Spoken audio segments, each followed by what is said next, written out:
Good evening. पिछले class में हमने सिविक्स में संविधान निर्माण जो लेसन स्टार्ट किया था, संविधान निर्माण के बारे में हमने जाना था। उसमें 3.3 हमने क्लियर किया था। 3.3 क्या था? भारतीय संविधान का निर्माण। जो भारतीय संविधान का जो निर्माण हुआ है वो संविधान का निर्माण किया था। ठीक है, आज का हम लोग का नेक्स्ट टॉपिक है 3.4 भारतीय संविधान के बुनियादी मूल्य। भारतीय जो संविधान है उसके जो बुनियादी मूल्य है वो क्या है? भारतीय संविधान के बुनियादी मूल्य। इस किताब में हम संविधान विशेष पर संविधान के प्रावधानों पर अध्ययन करेंगे। मतलब जो संविधान, जो विशेषकर जो संविधान का जो प्रावधान है उस पर ही हम अध्ययन करेंगे इस टॉपिक पे। अभी हम यही जानने की कोशिश करेंगे कि हमारे संविधान के पीछे की दर्शन क्या है। मतलब जो हमारे जो संविधान का जो पीछे का जो दर्शन है वो क्या है। यह काम हम दो तरीके से कर सकते हैं। अपने नेताओं के संविधान संबंधित विचार पढ़कर हम इस बात को समझ सकते हैं, परंतु हमारा संविधान स्वयं अपने दर्शन के बारे में जो कहलाता है उसे पढ़ना भी उतना ही जरूरी है। संविधान का प्रस्तावना उसी यही काम करता है। आइए इस पर बारी बारी से गौर करें। इस बात पर इसे बारी बारी से गौर करने के लिए कहा गया। तो इसका पहला जो टॉपिक है, नेक्स्ट टॉपिक है पहला, नहीं आगे भी है कि भेदभाव और गैर बराबरी मुक्त भारत का सपना डॉक्टर अंबेडकर के मन से भी था, जिन्होंने संविधान निर्माण में महत्वपूर्ण भूमिका निभाई थी। जिन्होंने क्या था कि संविधान निर्माण में बहुत ही महत्वपूर्ण भूमिका निभाई थी। किन्होंने? डॉक्टर अंबेडकर ने। असमानता कैसे दूर की जा सकती है, इस बारे में उनकी विचार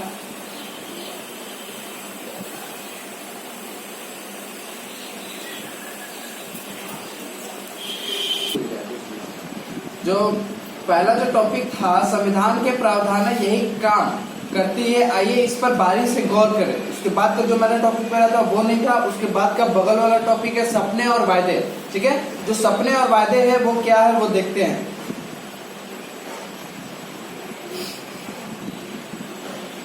सपने और वायदे का देखते हैं। आप में से कुछ को भारतीय संविधान निर्माताओं की चर्चा में एक बड़ा नाम न होने पर हैरानी हुई। और मतलब बोला है कि आप में से कुछ को भारतीय संविधान निर्माताओं की चर्चा सूची में एक बड़ा नाम ना होने पर हैरानी हुई। यानी महात्मा गांधी का नाम ना होने का बहुत ही हैरानी हुआ था। अब आप लोग को खुद भी पता है कि भारत की आजादी में महात्मा गांधी का बहुत ही बड़ा हाथ रहा है, लेकिन उनका भारतीय संविधान का निर्माण का हाथ में उनका कहीं पे भी नाम नहीं दिखा था। तो खुद ही हैरानी हुआ होगा कि वे संविधान सभा के सदस्य नहीं थे। क्या थे? कि वे संविधान सभा के सदस्य नहीं थे, पर संविधान सभा के अन्य सदस्य अनेक विचारों का अनुयायी थे। मतलब उनका विचार प्रकट करने के लिए महात्मा गांधी वहां पे खड़े रहते थे हमेशा।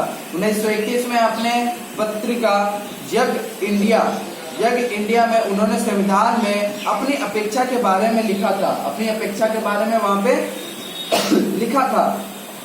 यंग इंडिया पत्रिका में मतलब पेपर में वहां पे संविधान निर्माण के बारे में लिखे थे। भेदभाव और गैर बराबरी मुक्त भारत का सपना डॉक्टर अंबेडकर के मन में भी था, जहां संविधान निर्माण के महत्वपूर्ण भूमिका निभाई थी। जिन्होंने क्या किया था कि संविधान निर्माण में बहुत ही महत्वपूर्ण भूमिका निभाई थी। असमानता कैसे दूर की जा सकती है, इस बारे में उनकी विचार दूसरों से अलग थे। और जो असमानता है वो कैसे दूर की जा सकती है, उनके विचार में वो एक दूसरे से अलग थे। मतलब वो सभी से कुछ अलग तरीके में सोचते थे। उन्होंने अक्सर गांधी और उनके नजरिए की कूट आलोचना की। मतलब गलत ठहराया था उन्होंने।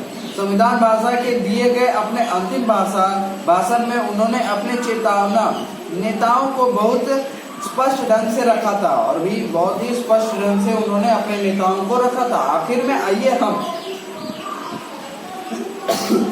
में आए हम 15 अगस्त 15 अगस्त 1947 की मध्य रात्रि के समय संविधान सभा के दिए जवाहरलाल नेहरू के प्रसिद्ध भाषण को याद करें। और जो प्रसिद्ध भाषण है उनको हम याद करते हैं। वर्षों पहले हमने अपनी नियति के साथ साक्षात्कार किया था और अब वक्त आ गया है कि हम अपने वायदे पर अगर अमल करें पूरी तरह। यह हर तरह से नहीं तो काफी हद तक हड़िया तक ठीक मध्य रात्रि में घंटा बढ़ाएंगे। जब सारी दुनिया सोती होगी तब भारत नए जीवन की शुरुआत करेगा, आजाद होगा। इतिहास में कभी कभार ही सही पर एक ऐसा सच जरूर आता है, क्षण जरूर आता है जब हम पुराने को छोड़कर नए में प्रवेश करते हैं। जब एक युग का अंतर होता है और जब लंबे समय से किसी राष्ट्र की दबी हुई आत्मा प्रस्फुटी आती है, आवाज पाती है। ऐसे पवित्र क्षण में हम अपने आप को भारत और उसके लोगों तथा उससे भी अधिक मानवता की सेवा में समर्पित करें। यही हमारे लिए उचित है। आजादी और सत्ता उम्मीदवार लाती है। भारत के संप्रभु लोगों को संपूर्ण लोगों को जो संपूर्ण वैज्ञानिक हैं उनको लोगों को प्रतिनिधित्व करने वाली इस संप्रभुता संपन्न सभा के ऊपर अब जिम्मेवारी है। आजादी के जन्म से पूर्व हमने पूरी पीड़ा झेली है और इस क्रम में हम दुखों से हमारा दिल भारी है। इसमें कुछ दर्द अभी भी बने हुए हैं। फिर भी इतिहास अब बीत चुका है और अब भविष्य हमें सुनहरे संकेत दे रहा है। यह भविष्य बहुत आराम करने या सुस्ताने का नहीं बल्कि उन वायदे को पूरा करने के लिए निरंतर प्रयास करने का है जिन्हें हमने अक्सर किया है। और एक शपथ हम आज भी लगे। भारत के सेवा करने का अर्थ है दुख और परेशानियां में पड़े लाखों करोड़ों लोगों की सेवा करना। इसका अर्थ है दरिद्रता का आज्ञा और बीमारियों का, अवसरों की असमानता का अंत। हमारे युग के महानतम आदमी की कामना कर आंख से आंसू पोंछने की है। संभव है यह काम हमारे भर से पूरे ना हो, पर जब तक लोगों की आंखों में आंसू है, कष्ट है, तब तक हमारा काम खत्म नहीं होगा। ठीक है, तो यह उनका जो भाषण था वो उनके बारे में हमने पढ़ा। किनका भाषण? जवाहरलाल नेहरू का। जब 15 अगस्त 1947 का रात का जो भाषण था उनका, जो उन्होंने खुद बोला था कि जब सारी दुनिया सोती है तब वो भारत नए आजादी के रूप में और नए विकास के रूप में परिवर्तन होगा। ठीक है, तो उस बात को ध्यान में रखते हुए मैंने आप लोग इस चीज को फिर से पढ़िएगा। ठीक है, मैंने एक बार से रीड कर दिया है, आप लोग फिर से उसको पढ़िएगा। अब हम लोग का जो नेक्स्ट टॉपिक है वो है संविधान का दर्जन। संविधान का दर्जन क्या है? दर्शन क्या है वो देखते हैं। जिन मूल्यों ने स्वतंत्रता संग्राम की प्रेरणा दी और उसे दिशा निर्देश दिए, और जिन मूल्यों में जो स्वतंत्रता संग्राम जो है उनका जो रास्ता दिखाया, सहारा दिया, निर्देश दिए तथा जो इस क्रम में जांच परख लिए, वे ही भारतीय लोकतंत्र का आधार बने। और वही भारतीय लोकतंत्र का आधार बने हैं। भारतीय संविधान की प्रस्तावना में इन्हें शामिल किया और इन्हें भी भारतीय संविधान की प्रस्तावना में शामिल किया गया था। भारतीय संविधान की सारी धाराएं इन्हीं के इन्हीं के अनुरूप बनी थी और भारतीय संविधान की जो सारी धाराएं हैं इन्हीं अनुरूप से मतलब इन्हीं तौर तरीकों से बनी थी सारी धाराएं। भारतीय संविधान की शुरुआत बुनियादी मूल्यों की एक छोटी सी उद्देशिका के साथ होती है। जो एक साथ थी उद्देशिका, उनका जो एक साथ का जो उनका जो उद्देश्य था उन्हें एक साथ रखा गया था।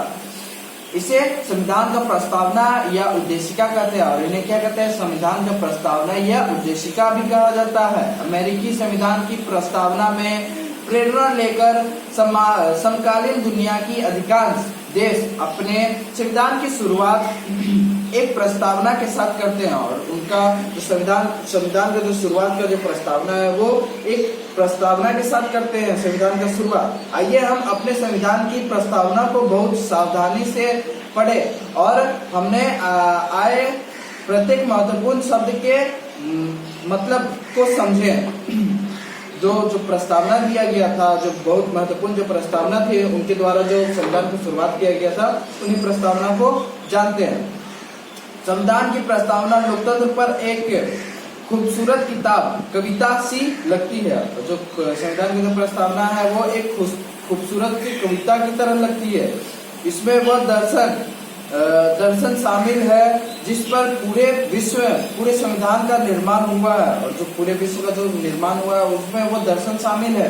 इस दर्शन सरकार के किसी भी कानून और फैसले के मूल्यांकन और परीक्षा का मानक तय करता है और परीक्षा के क्या करता है, मानक भी तय करता है। इसके सहारे परखा जा सकता है और किसके सहारे, इसके सहारे परखा जा सकता है कि कौन फैसला अच्छा या बुरा, कौन कानून कौन फैसला अच्छा या बुरा, इसके थ्रू हम उसे परख सकते हैं। इसे भारतीय संविधान का आत्मा बसती है और इसमें क्या होता है कि इसमें भारतीय संविधान की आत्मा भी बसती है। ठीक है, और जो हम लोग का जो नेक्स्ट टॉपिक है वो हम लोग देखते हैं। इस बीच में यहाँ पे जो भारत का जो संविधान बताया गया है जो नेक्स्ट पेज में है, जो पेज नंबर 55 है, वो आप लोग उसे फिर से आप लोग अपने से पढ़िएगा। देखिए, और जो हम लोग का जो बुक स्टार्ट हुआ है और जो बुक स्टार्ट होने का जो कुछ ही पेज है उसके बाद में भी देखिएगा हम लोग का यहाँ पे दिया गया है भारत का संविधान। तो सिविक्स में हर एक बुक में वहाँ पे दिया रहता है भारत के संविधान के बारे में, दोनों सेम ही है, आप लोग खुद देख लीजिएगा, उसी बारे में बताया गया है। तो आप लोग खुद से पढ़िएगा। और जो हम लोग का नेक्स्ट टॉपिक है, लास्ट टॉपिक, संस्थाओं का स्वरूप। संस्थाओं का स्वरूप क्या है वो देखते हैं। स्टार्ट करते हैं संस्थाओं का स्वरूप। ठीक है, संविधान सिर्फ मूल्यों और दर्शन का बनाया बयान भर नहीं है और संविधान को हम सिर्फ मूल्यांकन और दर्शन का सिर्फ बयान भर हम नहीं मानते हैं। जैसा कि हमने पहले जिक्र किया है, संविधान इन मूल्यों को संस्थागत रूप देने की कोशिश की है और जो संस्थागत मूल्य मतलब संस्थागत जो रूप है उनको देने की जो कोशिश की है, जिसे हम भारत का संविधान कहते हैं, उसका अधिकांश हिस्सा इसी व्यवस्था को तय करने वाला है। और जिसे हम भारत का क्या कहते हैं, भारत का संविधान कहते हैं, उसे अधिकांश हिस्सा इन्हीं व्यवस्थाओं को संभालने वाला, तय करने वाला है, व्यवस्थाओं को तय करने वाला है, यही भारत का संविधान। ठीक है, यह एक बात ही लंबा और विस्तृत दस्तावेज है, इसलिए समय समय पर इसे नया रूप देने के लिए इसमें बदलाव की जरूरत पड़ती है और इसे धीरे धीरे एक नया रूप देने के लिए हमें इनमें बदलाव भी लाना जरूरी कहलाता है। अगर हम अगर मान लीजिए खुद में भी अगर हमने विकसित करना रहता है, कुछ भी चीज को अपने रूप में लाना रहता है, या अच्छाई हो या कुछ भी हो, तो उन्हें हमें भी खुद में बदलाव लाना जरूरी है। ऐसा संविधान में भी कहा गया है और संविधान को भी ऐसा करना जरूरी कहलाता है। ठीक है, नया रूप देने के लिए बदलाव की जरूरत पड़ती है। भारतीय संविधान के निर्माताओं को लगा कि इसे लोगों की भावनाओं के अनुरूप भारतीय संविधान के निर्माताओं को लगा कि इसे लोगों की भावनाओं के अनुरूप चलना चाहिए और समाज को हो रहे बदलावों में दूर नहीं रहना चाहिए। और जो समाज में हो रहे जो बदलाव है उन्हें दूर रहना नहीं चाहिए। ठीक है, उन्होंने इसे पवित्र, स्थायी और न बदले जा सकने वाले कानून के रूप में नहीं देखा है और उन्होंने इसे पवित्र मतलब सिर्फ अच्छा ही और इसे ना बदलने वाले संविधान के रूप में नहीं देखा। इसे हम बदल भी सकते हैं या बुरा भी हो सकता है किसी तौर पर, ठीक है। इसलिए उन्होंने बदलावों को समय समय पर शामिल करने का प्रावधान भी रखा है और समय समय पर बदलने का भी प्रावधान रखा है, मतलब एक डेट रखा है, फिक्स रखा है कि इसी डेट पर इनमें विकसित रूप से इनमें सुधार किया जाएगा। इन बदलावों को संविधान संशोधन कहते हैं और इन्हीं बदलावों को क्या कहते हैं कि संविधान संशोधन इन्हें कहा जाता है। संविधान ने संस्थागत व्यवस्थाओं को बड़ी कानूनी भाषा में दर्ज किया और संविधान में संस्थागत व्यवस्थाओं को बहुत ही बड़ी कानून भाषा के रूप में दर्ज किया है। अगर आप संविधान को पहली बार पढ़े तो इसे समझना मुश्किल हो लगेगा और अगर आप संविधान के बारे में अगर आप पढ़ते हैं तो आपको कुछ समझ में नहीं आएगा। एक बार में आपको पढ़ने पे कुछ नहीं समझ में आएगा, कुछ हल्का फुल्का कुछ समझ में आया लेकिन आपको कुछ भी क्लियर नहीं होगा। फिर भी संस्थाओं के बुनियादी स्वरूप को समझना बहुत मुश्किल नहीं है, लेकिन फिर भी इसे समझना बहुत मुश्किल नहीं कहलाता है। किसी भी संविधान की तरह भारतीय संविधान भी वे नियम बताता है जिसके अनुसार शासकों का चुनाव किया गया और इसे भी शासकों का चुनाव के लिए भी यहाँ पे भी नियम बताया गया है। इसमें स्पष्ट लिखा है कि किसके पास कितनी शक्ति होगी और कानून किस बारे में फैसला लेगा। कानून किस बारे में फैसले लेगा इसमें भी स्पष्ट रूप से लिखित रूप में पाया जाता है।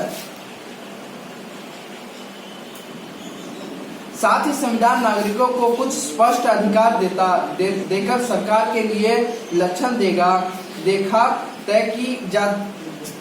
साथ ही संविधान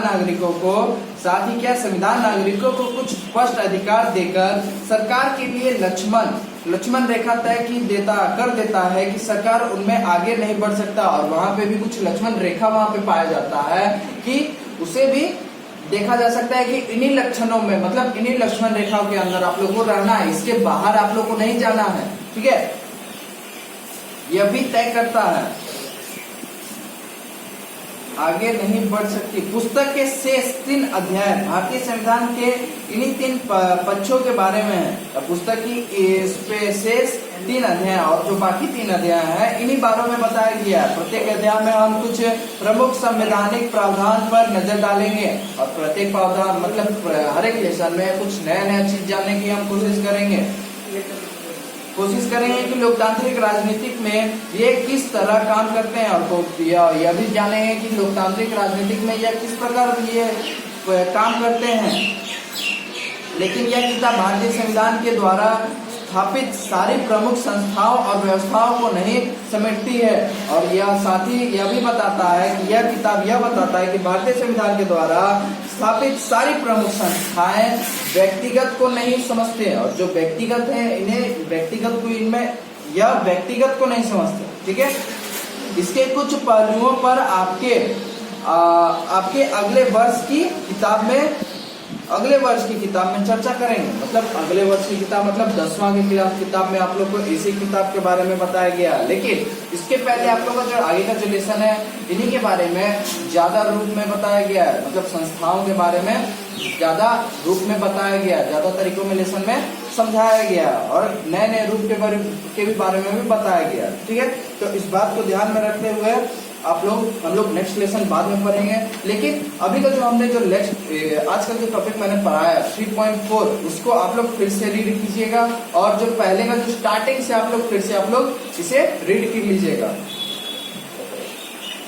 आज के लिए सिर्फ इतना ही, ये हम लोग का लेसन क्लियर होता है। इसके बाद आप लोग फिर कोशिश करना है, पहली बात आप लोगों को फिर से रीड कर लेना, टोटल क्लियर समझ के आप लोगों को फिर से रीड कर लेना। अगर जो लेसन जो टॉपिक ना समझ में आए वो आप लोग को फिर से पूछना है। ऐसा नहीं है कि शांत रहना है, शांत रहने से कुछ नहीं होता है, ठीक है। आप लोगों को पूछने में समझदारी है, पूछना जरूरी है। इसके बाद का जो क्वेश्चन आंसर्स है वो आप लोग यहाँ पे बनाने की कोशिश कीजिएगा। सारा तो टिक मार्क क्वेश्चन आंसर्स है और भी आप लोगों का एग्जाम में टिक मार्क्स आप लोगों को पूछा जाएगा, इसलिए टोटल क्वेश्चन आंसर्स आप लोगों को जानना जरूरी है, ठीक है। इस बात को ध्यान में रखिएगा और शब्दावली जो यहाँ पे शब्दावली है उस बात को भी ध्यान में रखते हुए इसको भी पढ़ लीजिएगा, क्योंकि अगर जो नए शब्द जो दर्शाए गए हैं इनमें डेफिनेशन के रूप में या समझाने के रूप में यहाँ पे बताते हैं, ठीक है।